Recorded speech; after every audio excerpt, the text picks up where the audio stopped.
Sai fora daí, Roger. Sai fora daí, Roger. 29, ó. Trabalha pra mim lá embaixo, ó. Matou os caras, Gui. Sai daí, sai do caminhão. Vai entrar. Tá legal embaixo aí, ó.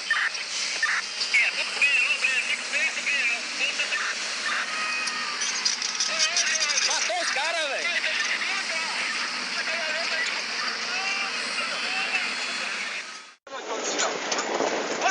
Vai, Thiago! Vai, Thiago! Vai cuidar pro carro aí. Passou um morro. Vai, Thiago! Vai, Thiago, acelera essa porra! Acelera não! Tem o caminhão. Volta! Ô, meu camarada, volta, vira o caminhão e racha fora! Vira o caminhão e racha fora! Volta, Zé! Volta!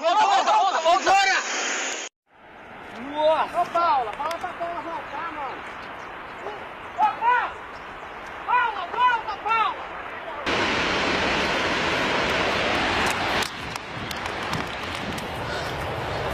Vai tudo embora lá.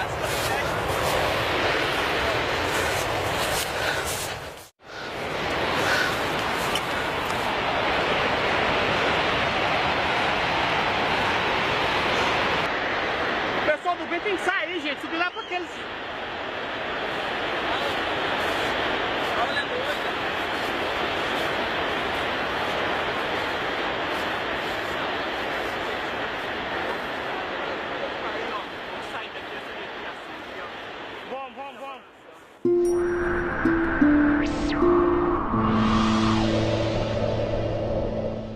O prefeito de Mariana, ele deu uma declaração ontem de que precisa de 100 milhões de reais para começar a reconstruir o município.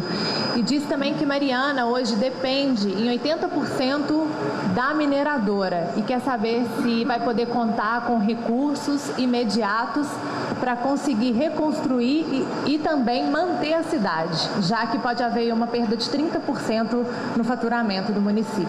E a segunda é... se a experiência internacional que vocês têm aponta alguma previsão de tempo que vocês considerem razoável para uma eventual reconstrução do que foi destruído aqui.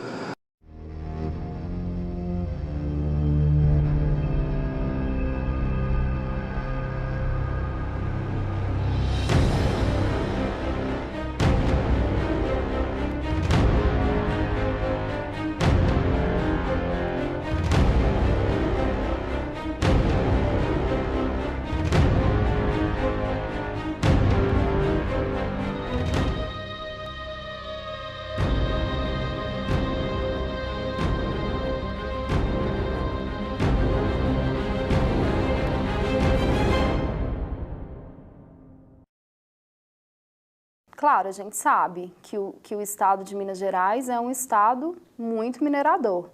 Essas cidades históricas, por exemplo, Ouro Preto e Mariana. Ouro Preto é onde tinha a maior quantidade de ouro do mundo, Ouro Preto e Mariana. Então, assim, a gente tem noção do que é essa história, esse peso, né, para Minas Gerais, né? Mas foi a partir desse crime mesmo, né, que pode-se dizer que é um crime, esse rompimento da barragem, que a gente passou a ter noção, né? Aí os jornais começaram a falar. Eu tomei conhecimento da grandiosidade do problema na semana de que houve o desastre, né? Então, até então, eu sabia que existia as barragens, mas a gente não tomava conhecimento realmente da grandiosidade do problema, né? Só na hora mesmo que você começa a visitar lá onde está Samarco, que você começa a ver o tamanho das barragens, que você começa a ter uma noção da grandiosidade do que é aquilo, né? Quando eu descobri, né, eu tive a informação de que tinha se rompido, eram as barragens mais acima, na divisa com Catas Altas, né? Eu fiquei incrédulo, assim, eu não acreditava que uma barragem daquela podia ter se rompido, assim, e que o desastre teria sido gigantesco mesmo, assim, porque os distritos abaixo são todos, assim, bem abaixo do nível das barragens e que o estrago deveria ter sido grande mesmo. Até então, rompimentos de barragens eram casos isolados, controlados, e vítimas que a gente tinha notícia, nunca assim a população em geral, né? Vítimas eram os próprios trabalhadores que trabalhavam nessas barragens, nessas companhias mineradoras. Quer dizer, um triste relato para as causas trabalhistas, para o Ministério do Trabalho, né? Até então, registros dentro da área de mineração. Agora, um acidente dessa proporção até então, nunca tínhamos visto. Falar que para mim que era uma surpresa não era, porque a gente tem um histórico, a gente acompanha o noticiário e sabe que acidentes, não com essa proporção, mas acidentes relacionados a barragens, já aconteceram.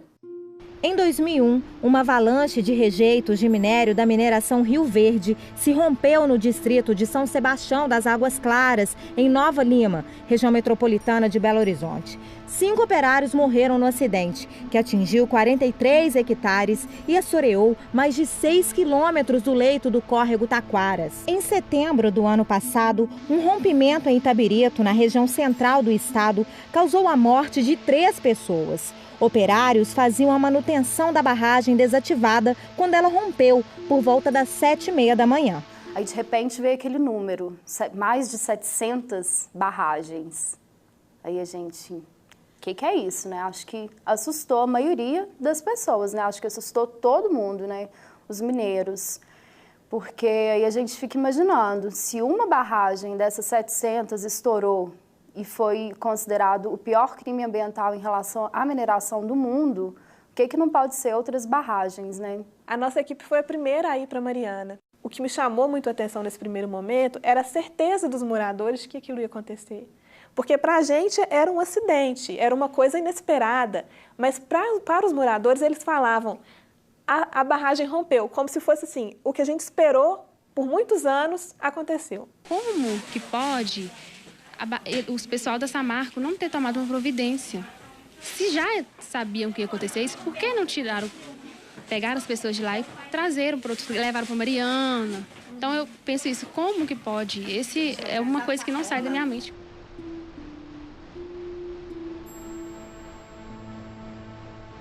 Era mais um dia normal de trabalho e, por uma coincidência muito irônica, a gente estava cobrindo um fórum de mineração. É um fórum que reúne líderes de mineradoras e eles discutem muito sobre mercado. Enfim, a gente estava desde mais cedo imerso nesse universo, ouvindo sobre números, né? Eles estavam reclamando muito a época do desempenho do mercado naquele ano, o preço do minério estava baixo. Então, muitas críticas a isso, muitas críticas a alguns procedimentos do governo que eles consideravam, enfim, complicados ou burocráticos demais. Me chamou a atenção no dia a questão da licença ambiental. Eram duras críticas ao processo de licença ambiental, falando que demorava muito. E eu acabei me aproximando de um dos empresários que estava lá para ver se ele me ajudava. E aí eu falei, olha, eu sou da TV Rede Minas, eu estou procurando um representante da Samarco para conversar, porque se rompeu uma barragem em Mariana e a gente queria que ele falasse sobre isso. E o empresário ficou muito assustado. Ele falou, rompeu a barragem de Mariana? Você tem certeza? Eu falei, rompeu, acabei de receber a informação da redação. E ele ficou muito assustado, já começou a pegar o telefone dele para ligar e me falou que não tinha ninguém da Samarco no local.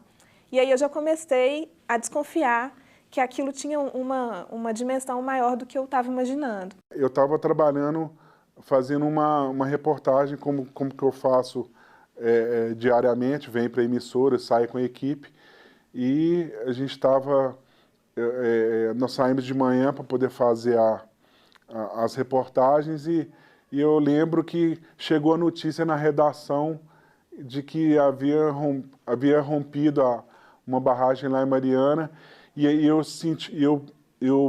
sentia a mobilização da redação em relação a ter que cobrir esse episódio, né? Assim, até então, você não tem noção, né? Você recebe a notícia e, de repente, você vê a mobilização da redação em questão de cobrir esse fato, mas a gente não tem noção nenhuma, né, do que vai encontrar, né? A princípio, a gente não achou que era um acidente naquelas proporções, mas aí começaram a chegar as primeiras informações de órgãos da imprensa local, pessoas passando informações que o estado era de calamidade, era de alerta e muito grave. Estávamos no Tribunal de Justiça do Trabalho, aqui em Belo Horizonte, cobrindo o julgamento do caso Mânica, né?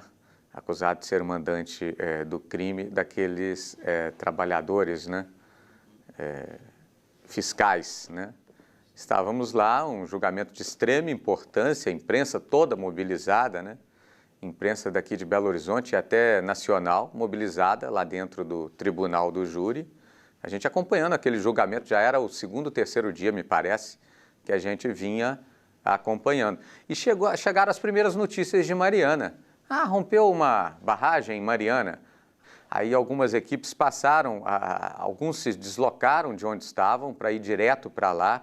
Outras emissoras colocaram outras equipes prontamente, imediatamente, para chegar aquela noite, tentar chegar ao local do acidente. No caminho que fomos, né, alimentando de informações e fomos chegando em Mariana e deparamos com toda aquela bagunça. Eram emissoras de todos os locais, imprensa internacional, nacional. O acesso muito difícil, a gente foi para esse lugar.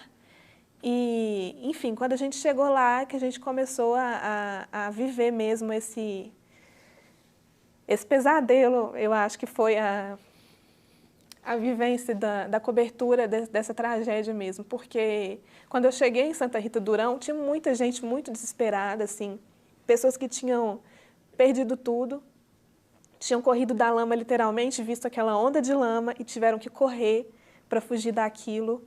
E que muitos não sabiam onde estavam os familiares, muitos não tinham ideia de para onde iam, se iam dormir ali, se iam ser levados para outro lugar, o que ia acontecer.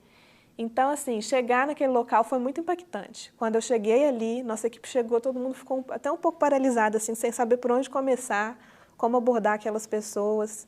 Eu senti uma movimentação na cidade, assim, surreal, assim, era uma coisa 3 ou 4 vezes maior de circulação de pessoas na cidade, né? Era uma coisa que não era normal, né? Eu tenho certeza que é lógico que hoje está fazendo um ano e tudo, a movimentação é muito menor, uma movimentação diferente em relação a policiais civis, o bombeiro, defesa civil, né? Até mesmo o exército mobilizado para poder ajudar no socorro, né, das vítimas. Quando eu cheguei na Arena Mariana, aquela quantidade de gente indo e vindo, trazendo água, levando água como donativo, roupa, e um punhado de pessoas querendo buscar informações sobre pessoas. A primeira imagem, o primeiro rec que eu fiz foi de uma avó buscando notícia do neto que estava desaparecido. Informação nenhuma, moço, eu estou desesperada. Que idade ele tem? 7 anos, moço, ele é tudo para mim na minha vida. Em seguida, ela encontra com a nora, a mãe da criança desaparecida. Então, aí as outras emissoras vieram. Assim, foi uma sorte. A primeira entrevista foi logo com uma senhora que chorou, muito emocionada. Aí veio uma guarda municipal e segurou, apoiou aquele momento difícil dela. Então, foi uma cena forte, impactante. Quando acontece uma tragédia dessas proporções, a gente já vem um pouco com as informações oficiais. E as informações oficiais, elas são dadas em coletivas logo depois. Então, a primeira coisa que a gente faz é ir em busca do material humano. Para fazer uma reportagem dessas, a gente tem que ir atrás do material humano. Era difícil chegar para conversar. Era aquele semblante de cansaço, com uma tristeza profunda. Aquela arena onde eles ficaram na primeira noite, né? Lotada de gente, e de mantimento, e doação. E a gente que é mãe, a gente se toca muito quando fala de criança, né? Eu lembro que a gente estava com a câmera desligada, não foi... A gente estava procurando, não sei se era uma pessoa da Defesa Civil para conversar, não estou lembrando direito. E a gente foi para a parte de trás do ginásio. E estava chovendo. Aí era um tio que estava procurando a sobrinha, que ela não tinha achado, que ela deu a mão para ela e ela não conseguiu segurar. E a força que veio da lama levou a menina. Aquilo ali a gente se coloca no lugar. Se fosse eu, meu filho ali, eu vendo ele sendo levado, e eu completamente, uma sensação de impotência de não poder fazer nada. Eu conheci uma jovem que ia se casar em dezembro, no final de dezembro, e ela, cheia de sonhos, planejando o casamento. Aí no interior é muito comum fazer enxoval, né? Então ela tinha um baú de enxoval, muitas coisas feitas à mão, bordada pela avó dela, por ela. Então, assim, eram memórias que ela tinha ali, né? Era uma história que ela estava guardando ali naquele baú, né? Tinha muita história ali. Aí, perdeu tudo, esse bem material que ela tinha, e perdeu o noivo também. Então, assim, eu fiquei muito sensibilizada, porque eu tinha acabado de me casar. Eu tinha acabado de me casar, eu estava voltando de férias e já me deparei com essa cobertura. Então, assim, foi uma das histórias que mais me chamou a atenção, porque as pessoas perderam a identidade delas. Perderam, ela tinha naquele baú o enxoval dela, tinha as fotos desde que eles namoravam na escola, quando eram crianças ainda. Então, eu fiquei pensando, gente, ela perdeu o bem material, na verdade, ele traz história nele. A casa quase pronta ao lado da dos pais. Os móveis, todos novos. Enxoval pronto. Alguns pertences ela veio recuperar hoje. Mas o que ela lamenta mesmo é a perda das lembranças da mãe. Essas roupas de cama foi minha mãe que me deu, que ela faleceu tem 3 meses. O que você quer a partir de agora? É uma casa para morar? O que você quer? Agora eu quero sair da pousada com meu pai. Meu pai tem 72 anos, entendeu? Meu pai, a gente perdeu minha mãe tem pouco tempo. E a única coisa que restou, as lembranças da minha mãe, a gente tinha aqui. Quando as famílias se encontraram na missa, sabe? Cada um compartilhando sua dor, mãe abraçando mãe que tinha perdido filhos, né? Pessoas machucadas, pessoas com o pé quebrado. Tinha um senhor que pulou para salvar a esposa, conseguiu e quebrou o calcanhar. Os dois ficaram internados no hospital. E aí, ali na missa, você viu que tinha as pessoas que ainda estavam com as cicatrizes, né? Com as manchas roxas. Eu tenho experiência de trabalhar com esporte, então eu trabalho com a parte leve, a parte bonita da nossa profissão. E é muito complicado quando você procura alguém que perdeu um parente, que perdeu a casa, que está numa situação de completo desespero, e você tem que pedir para a pessoa falar sobre aquilo para você, que é um completo estranho, que está lá só para fazer seu trabalho.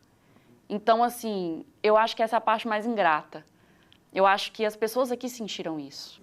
Eu lembro de uma senhora que ela estava esperando notícias do filho, que não apareceu, claro, apareceu dias depois, né, o corpo. E aí eu fui conversar com ela, assim, uma primeira vez, mas não tinha como pegar entrevista com ela, sabe? Ela veio me abraçar, assim, uma coisa muito humana. Eu não tive coragem de falar, eu quero uma entrevista, me dá uma entrevista sua. Sabe, ao meu ver, era uma coisa desumana. E uma coisa me chamou muita atenção. Uma senhora chorando e gritando o tempo inteiro que queria o filho, que queria o filho. Aquilo foi se tornando rotina. Cada vez que eu encontrava com ela em alguma parte da cidade, ela estava gritando o filho dela, desesperadamente. Até minha xará, a Sandra que tinha um bar, ela gravou uma reportagem conosco. Ela tinha um bar, que era um ponto de encontro da Estrada Real, um bar turístico, né? E ela chorava muito diante as câmeras e dizia: eu quero meu Bento de volta, eu construí minha casa, eu nasci ali, eu vivi ali. Meus pais eram dali, meus filhos são dali, eu queria que meus netos nascessem ali também. Temos também uma cachoeira para banho, tem um restaurante que tem a famosa coxinha e os pés de moleque, cocada, comida caseira. Vou encontrar isso. Se eu estivesse com a minha empresa, a minha renda estava continuando, aquilo que eu ganho todo mês estava vindo. Eu quero que a minha renda, o que eu ganhava todo mês lá, eu quero ganhar.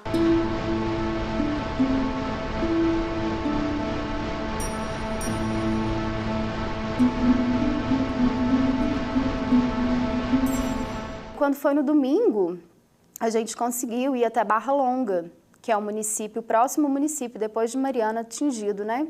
A gente foi, conseguiu fazer umas imagens lá, e aquilo dali, aquela cena, assim, na entrada da cidade, já chocou todo mundo, né? Que tinha atravessado a ponte, e ali em Barra Longa é onde o rio Gualacho tinha encontrado com o Rio do Carmo, né? Que ali ia seguir até chegar no Rio Doce. Então, assim, um cenário terrível de destruição.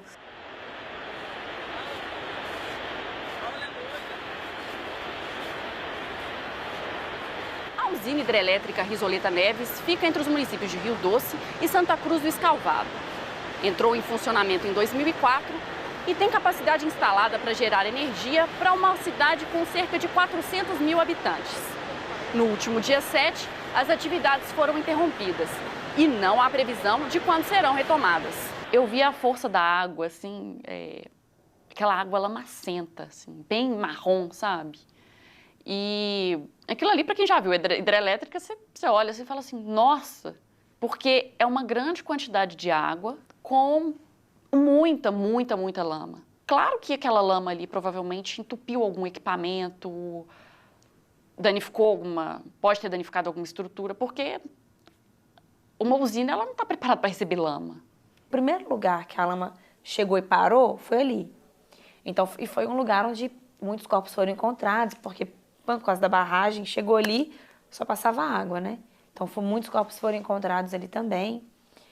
E você chegar, você vê o encontro do Rio Doce, você vê quando vem o Rio Piranga e vem o Rio do Carmo. A lama veio no Rio do Carmo. Então, era visível você ver a diferença de uma água e da que estava chegando. Aí você vê ali o encontro, você vê o rio completamente assoreado. Então, assim, um cheiro de morte terrível.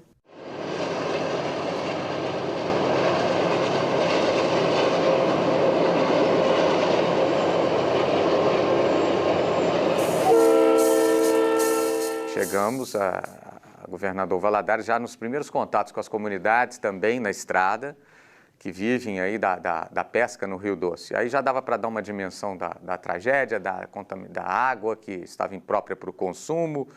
O grande problema ali naquele momento era o desabastecimento de água. E sem água a gente não vive, né? Uma população inteira de uma cidade como Governador Valadares e as outras cidades sem água, sem abastecimento de água. Eram muitas filas, né? Faziam filas durante a madrugada, durante a noite e durante todo o dia também. A gente não entendia muito esses critérios, né?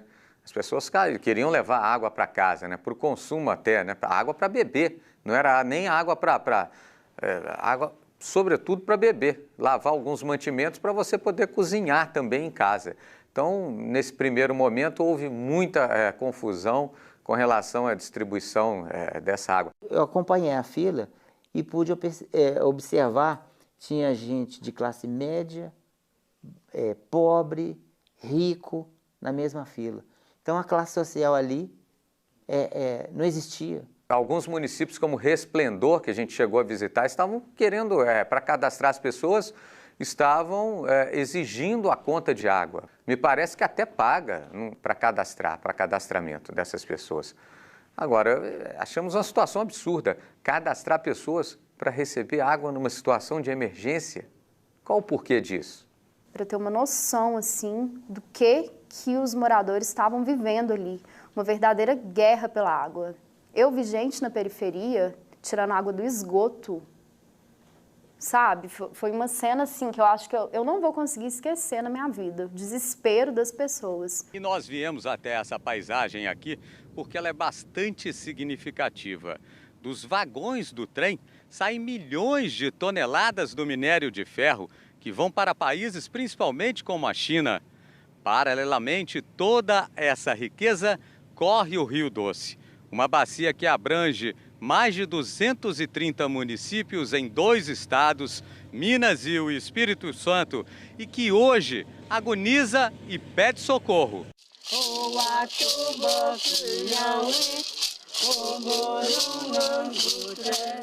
Nós chegamos a rodar 1.500 quilômetros para fazer essa reportagem. Nós ficamos uma semana e rodamos 1.500 quilômetros. Nós fomos 2 vezes à aldeia Krenak. Aquelas pessoas lá, né? Eles, sem o peixe para comer, né? Os animais, alguns criavam até gado, sem ter como, né? O gado com aquela lama contaminada, onde que o gado ia pastar? Na hora que nós chegamos e entramos na reserva dos Krenaks, nós deparamos com um carro-pipa voltando da aldeia dos Krenaks, estava trazendo água. Ou seja, o Rio Doce passa por dentro da reserva dos Krenaks e um carro-pipa voltando de dentro da aldeia dos Krenaks. Como é que você pode imaginar? Eles são cercados de água, né? E na hora que você chega, você vê no semblante deles a tristeza. O Atu Coen. Eles falavam isso. Aí eu perguntei o que é esse. O que significava isso? O Atu Coen. O rio está morto. O Rio Doce está morto. A divindade morreu. O homem branco matou o Deus deles. O Rio Doce, ele tem espírito. Por isso que ele chama o Atu.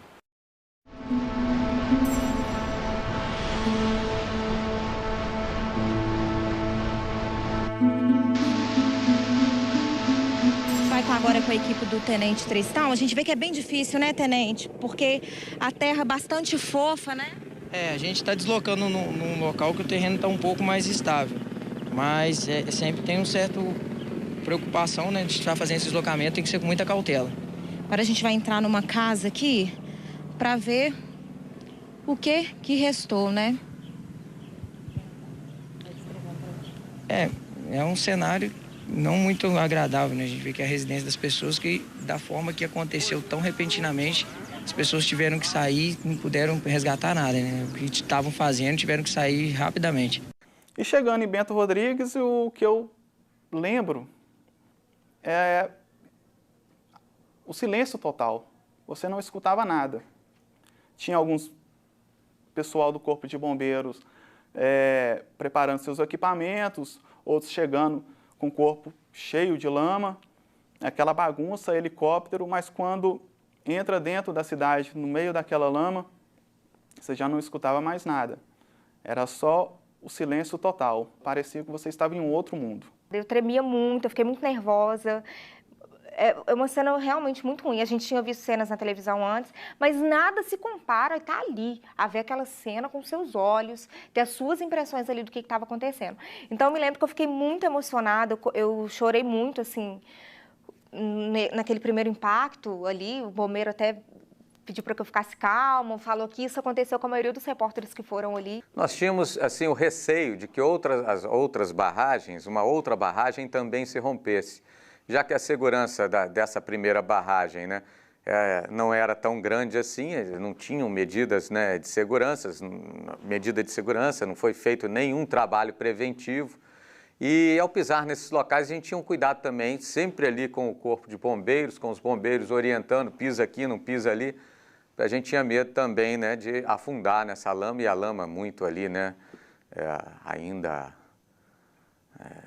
muito fresca, né? E aí sim a gente teve a dimensão da força que a lama teve numa parte, né? Porque ali ela não desceu, ali ela retornou. Ela retornou e o que parecia... Eu estava tentando entender por onde ela veio primeiro. Parecia que veio de todos os lados. A gente estava num ponto que parecia que ela vinha de todos os lados. O aspecto da lama é incrível. Tem lugar que você vê a lama, você acha que está sólida, só que existe uma casquinha só de lama sólida. Embaixo está tudo mole. Então, se você pisar ali, você afunda. Foi quando eu pisei e afundei na lama, até um pouco acima do joelho, né? Eu afundei na lama e foi aquela sensação assim de mergulhar como se fosse numa areia movediça. Às vezes as pessoas têm, ai, jornalista, televisão, num pedestal, não. É pé no chão, é bota, é calçar a bota e pisar na lama. Para você poder levar a informação, entender bem a função do jornalista. A gente pegava umas estradas que também foram comprometidas, né? Mas a gente tentava chegar em determinado lugar e a gente via aquele cenário ali embaixo, parecia um mar de lama, não tem outra expressão, era um mar de lama. A primeira imagem que veio na minha cabeça foi uma imagem histórica que a gente estuda lá nos livros de história, o vulcão, o Vesúvio, que devastou, né, Pompeia, né? Já veio essa imagem, a primeira imagem que eu lembrei ali. Esse mar de lama, quer dizer, né, não foi lavras, né, mas é semelhante a um Vesúvio. E outra, foi Hiroshima. Eu lembrei de Hiroshima. Não que eu tenha ido até lá, mas também pela história, a primeira bomba nuclear que foi detonada naquele local, causando aquela destruição que eu estava vendo. A lama foi passando, parecia que tinha alguém no balanço. O balanço ficou marcado assim, ficou como se tivesse a velocidade da lama, o balanço ficou parado, assim, esticado. E a lama cobrindo. No dia que eu fui em Bento Rodrigues, tem uma rua, que essa rua, no caso, ela tem as casas ainda, mas para você chegar, é uma descida, né? Então, nessa descidinha, você vê como não tem casa nenhuma, quando não ficou casa nenhuma, você via o barro totalmente tomado. Algumas árvores, as árvores que eram mais fortes, que eram mais altas, ficaram. Então, você via a folha verde e debaixo dela você via a marca da lama, onde ela passou. Dava para você ter uma noção da altura que chegou a lama, né? E telhados, casas sem telhados, as poucas que ficaram. Tudo isso choca muito quem está lá, quem está vendo. Até então, algumas notícias mais fortes nós vemos por televisão. A televisão não tem cheiro, a televisão não tem nada, você só vê a imagem. E quando você, de fato, coloca o pé na lama e vê o seu pé afundando naquele barro, naquela lama fétida, vamos dizer, isso te choca. E eu tinha informação que existia alguns lugares com até 20 metros de lama, que não era para eu avançar. Eu estava na parte alta, então eu comecei a explorar a região. Marrom, muito marrom, vários tons de marrom. Marrons escuros misturados com galhos que estavam em estado de putrefação, um marrom mais claro, marrom.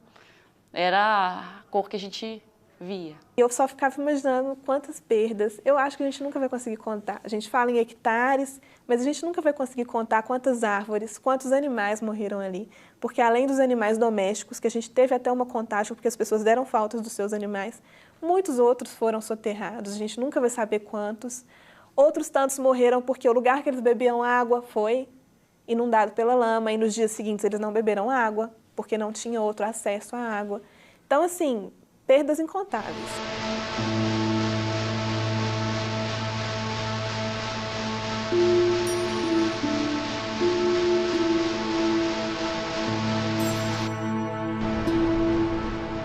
Foi importante para a Rede Minas, todo esse esforço nessa cobertura não foi fácil. A gente se deslocava para Mariana todos os dias. Muitas vezes a gente vivia rotinas estressantes, a gente não tinha hora para comer, a gente não sabia se a gente ia parar para comer, se a gente ia ter o que comer, porque a cidade estava muito prejudicada. A gente não sabia. Fui para Mariana e não encontrei um hotel uma vez para dormir.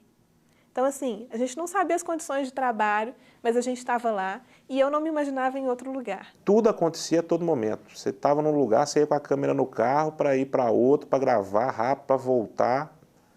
Então, assim, a logística não tinha uma coisinha marcada. Você tinha que estar em vários locais e não dava para você produzir muita coisa. Eu lembro que quando teve essa coletiva do Pimentel, ele chegou, fez o de helicóptero, né? Chegou ali e a hora que, Pimentel chegando, você vê aquela fila, tinha uns 20 pessoas, 20 câmeras e de todo mundo eu era a única mulher no meio daquele turbilhão de pessoas ali.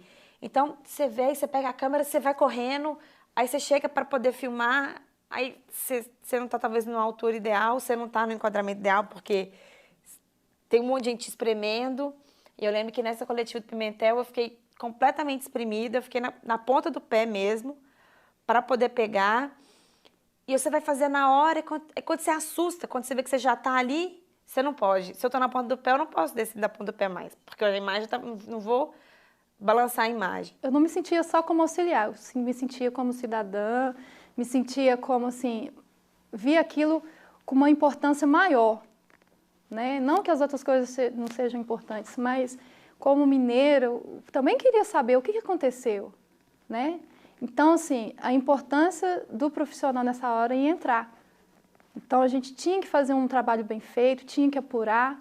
Eu saía como auxiliar, mas eu apurava também, eu conversava com as vítimas, né? Buscava tentar auxiliar o repórter também, né? Porque às vezes ele estava lá prestando atenção numa coletiva e enquanto eu estava disponível, eu ia atrás de algum personagem, de alguma família que perdeu um ente ou que estava com alguém desaparecido. Então, eu conversava primeiro, via, né, com ele, depois chegava para ele via sendo interessante, falava, é importante, vamos mostrar isso aqui, vamos dar direito das famílias falarem também. Então, mas teve um dia que eu não me recordo que eu saí com um auxiliar e eu fui como apuradora, né? Então, assim, isso também foi muito importante para mim e eu vi a responsabilidade, o momento também, né? Importante de fazer uma boa apuração, um bom trabalho, né? E mostrar para as pessoas o que estava acontecendo. Vem um misto, assim, do próprio jornalista mesmo, de aguçado, de querer saber o que está acontecendo e correr atrás, e também aquela coisa de poder também, você poder levar para as pessoas a informação, você poder estar lá, não é como fazer parte de um momento histórico, mas é você poder contribuir para aquilo ali. É você controlar o seu emocional, porque você chega, você vê aquele monte de pessoas sofrendo, você não, de uma certa forma, você não pode comprar o sofrimento deles, né? Porque você está ali para cumprir a sua função, você tem uma função, você tem que informar quem está em casa. Mas, veja bem, é muito difícil a gente separar o profissional do pessoal naquele momento. Nós somos jornalistas, claro, a gente tem que ter aquela responsabilidade, a gente tem essa responsabilidade com a verdade, dos fatos, em mostrar de forma responsável o que está acontecendo. Mas nós somos humanos, a gente tem as nossas impressões também pessoais. Então, assim, foi uma cobertura talvez mais sentimental, mais passional do que tudo. Claro que sem deixar de lado a responsabilidade com a informação. Mas é impossível você ver aquilo tudo, aquela tragédia, e não se indignar. Passaremos então em etapa de construir qual é a construção, qual é a solução definitiva. Seja ela construir uma nova vila, seja ela, as pessoas não vão querer uma nova vila, vão querer morar independente uma das outras. Nós já temos ouvido algumas pessoas nos dizer, algumas pessoas da própria comunidade dizendo que para elas é importante ficar juntas. Essa solução vai ser dada, eu tenho certeza. Eu, sinceramente, eu não sei o que vai ser da vida desse pessoal. Porque, assim, um ano, na minha opinião, já deu tempo de ter feito muita coisa. E não foi feito nada. As pessoas ainda estão morando de aluguel, as pessoas querem voltar para suas casas.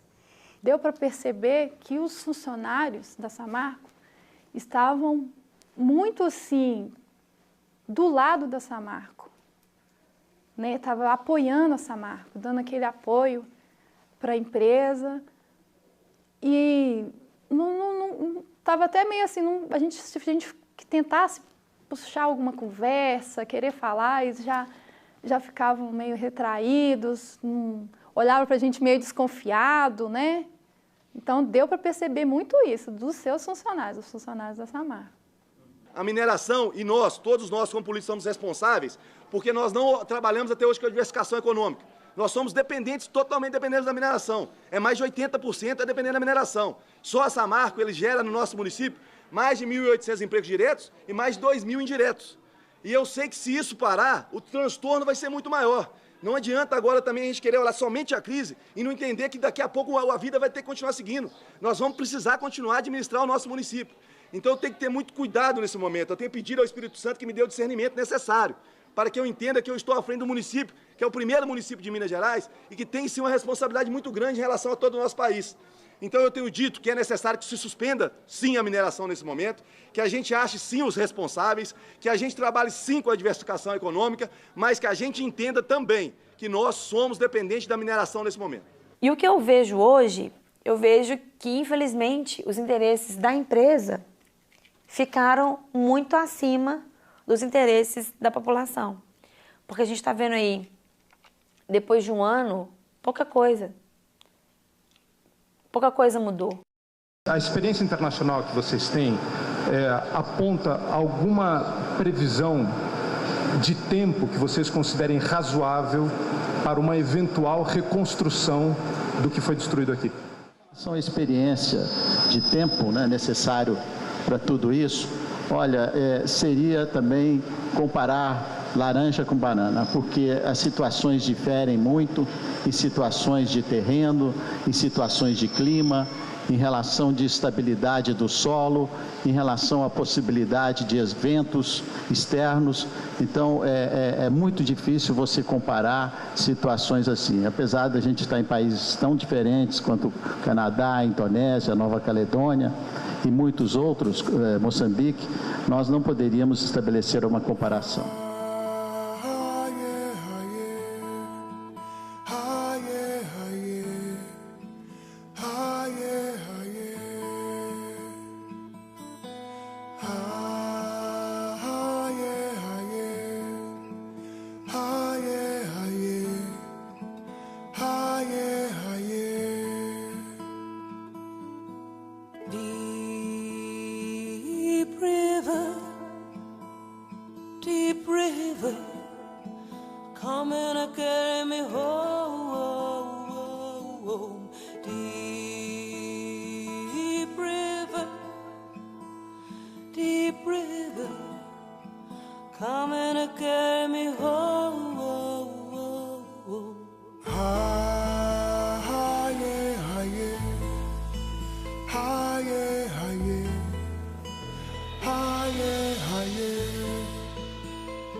Aí você vê, assim, pessoas com uma vida tão simples sendo atingidas no que elas têm de mais importante, que também é muito simples, que é ter uma casa, tirar o alimento da terra,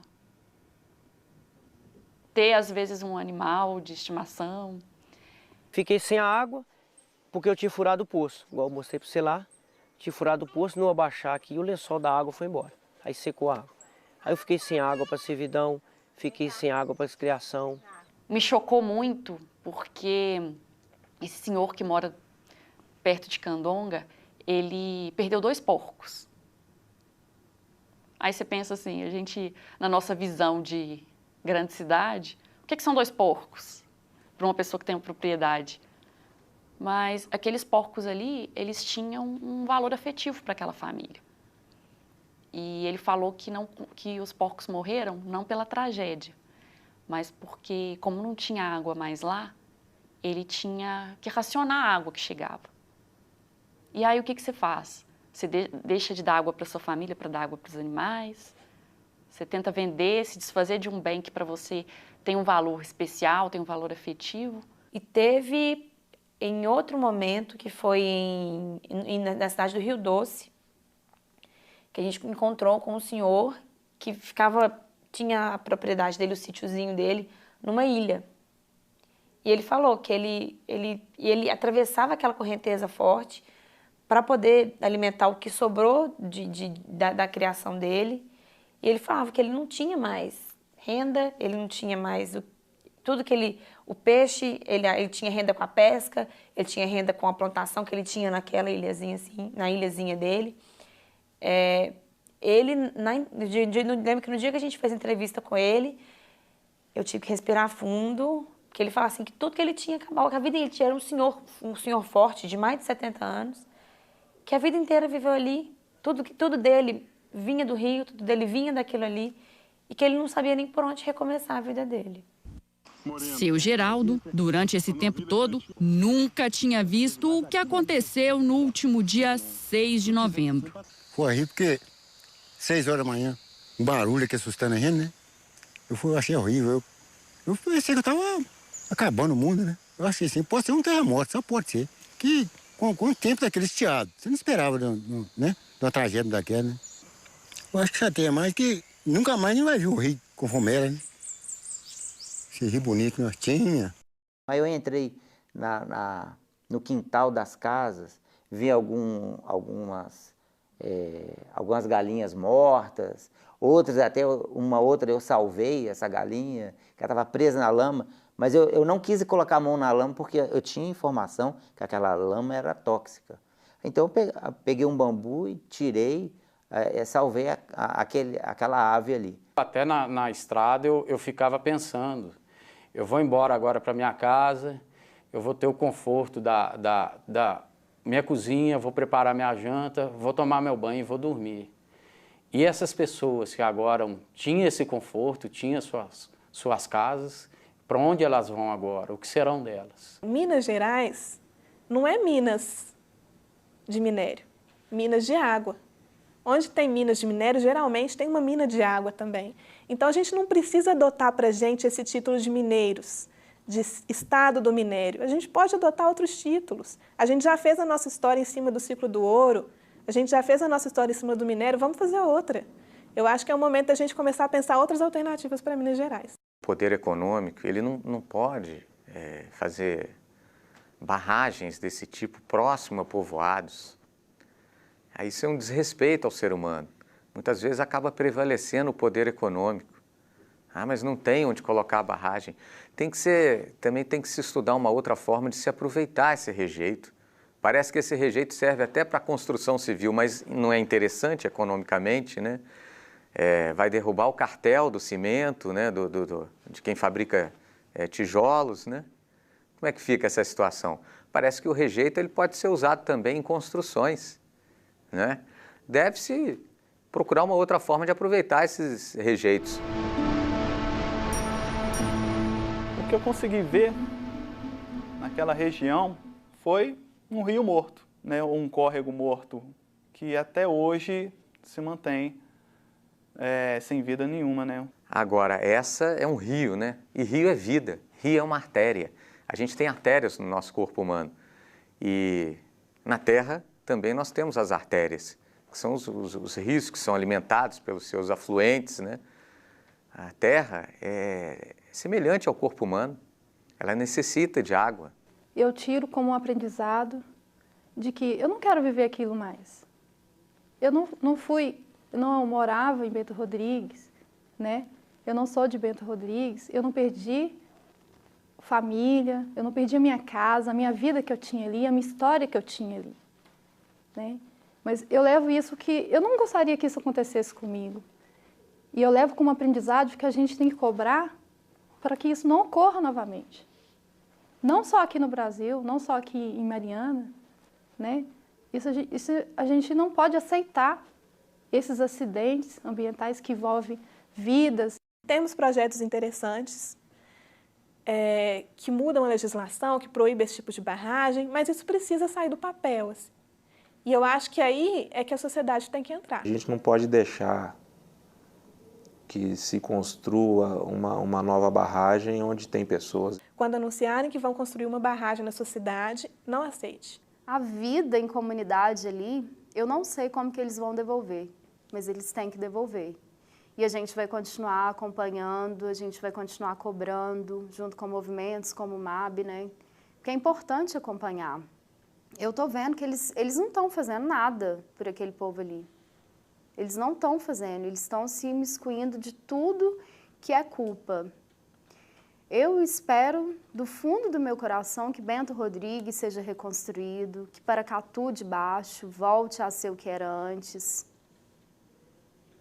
E é isso, assim, que eu acho que pelo menos vai ser um alento para aquelas famílias, saber que elas voltaram a viver em comunidade. Eu estou com dificuldade de enxergar um fim nessa história mesmo, sabe? Um fim, um veredito para essa história mesmo. A gente tem que lutar para que ela não caia no esquecimento.